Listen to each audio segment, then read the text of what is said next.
របៀបទទួលបាន Blue Tick សម្រាប់ account Telegram របស់យើង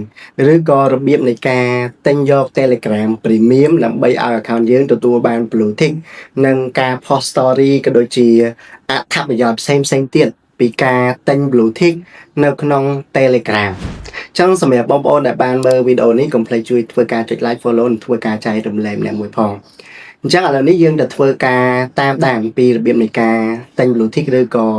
ជាវ subscribe ពី Telegram Premium ដើម្បី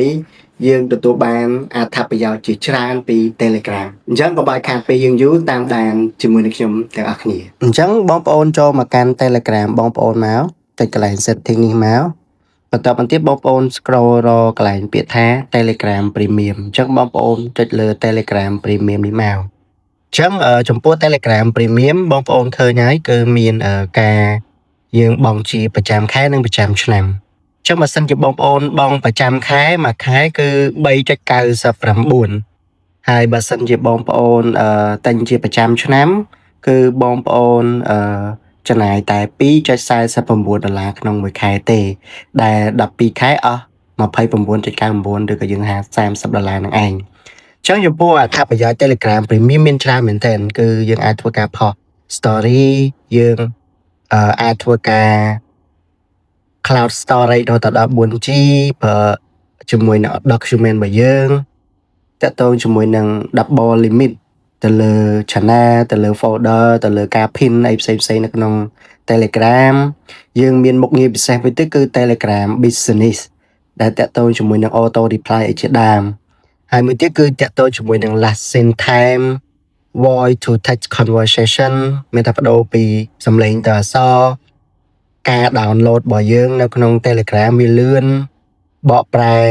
ភ្លាមផ្ទាល់មាន emoji ល្អស្អាតអីចឹងទៅហើយ take for business message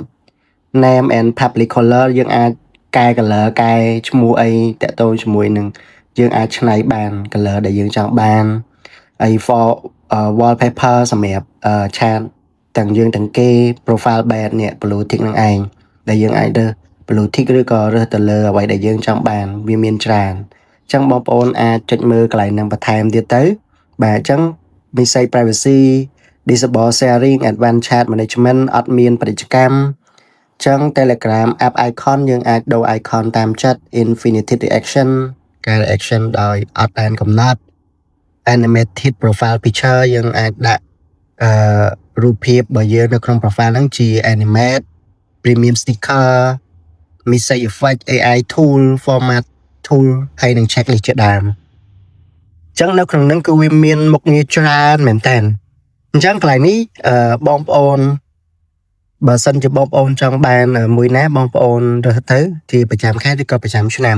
តែមុនពេលដែលបងប្អូនចុច subscribe យកខែឬក៏ឆ្នាំហ្នឹងបងប្អូនត្រូវទៅ add card នៅក្នុង Apple ID យើងសិនអញ្ចឹងកន្លែងនេះបងប្អូនត្រូវចូលទៅកាន់ setting សិនបាទនេះបងប្អូនចូលមកកាន់ setting account របស់យើងមកហើយបងប្អូនចុចទៅលើ profile មកហើយបងប្អូនចុចកន្លែងនេះ payment and shipping នេះ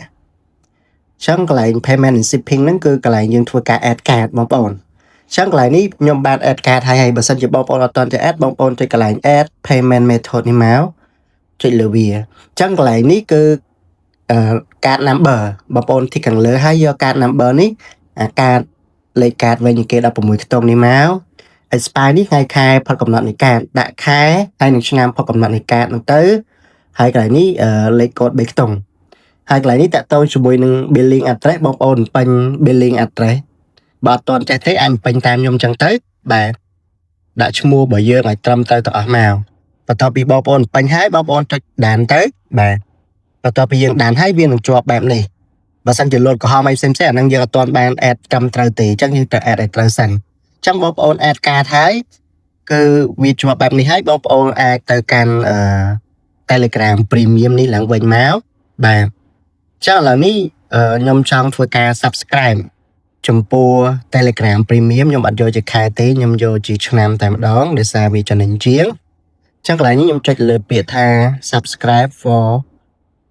29.99 ក្នុងមួយឆ្នាំយើងចុចលើនឹងមក មុនពេលដែលបងប្អូនដាប់បកคลิกនេះបងប្អូនត្រូវឆែកប្រកាសថាកាតរបស់យើងមានលុយឲ្យវាកាត់ហ្នឹងណាព្រោះតែកាត់អត់បានទេវាអាចនឹង error កាតអញ្ចឹងបងប្អូនដាក់លុយនៅក្នុងកាតឲ្យហើយអញ្ចឹងយើងចុច double click ទៅដើម្បី subscribe បាទអញ្ចឹងនៅពេលដែលបងប្អូន add កាតនៅក្នុងហ្នឹងគឺនេះជា successful ហើយយើងបានទិញជោគជ័យអ្នកគេណាជោគជ័យវាអបអរយើងហើយយើងបានទិញជោគជ័យបាទចេញblue tick នេះបងប្អូននេះ blue tick អញ្ចឹងនៅពេលយើងទិញហើយចេញ blue tick កន្លែងហ្នឹងហើយអញ្ចឹងបងប្អូនចង់កែអីផ្សេងបងប្អូនអាចកែនឹងទៅមិញវា load តាក់ទងជាមួយនឹងការទិញទៅជោគជ័យនៅក្នុង ABA ណាហើយមួយទៀតបងប្អូន add កាតនៅក្នុង setting ហ្នឹងហើយបងប្អូនត្រូវប្រយ័ត្នកុំឲ្យកូនឬក៏អ្នកផ្សេងគាត់ចុចលេងងាយកុំឲ្យទិញឬក៏ subscribe ទៅលើកម្មវិធីផ្សេងដែលវាមិនចាំបាច់របស់បងប្អូនអញ្ចឹងណាអញ្ចឹងសម្រាប់វីដេអូមួយនេះខ្ញុំចង់ចែកម្លែកបងប្អូនខ្លីៗប៉ុណ្ណឹងសូមអរគុណ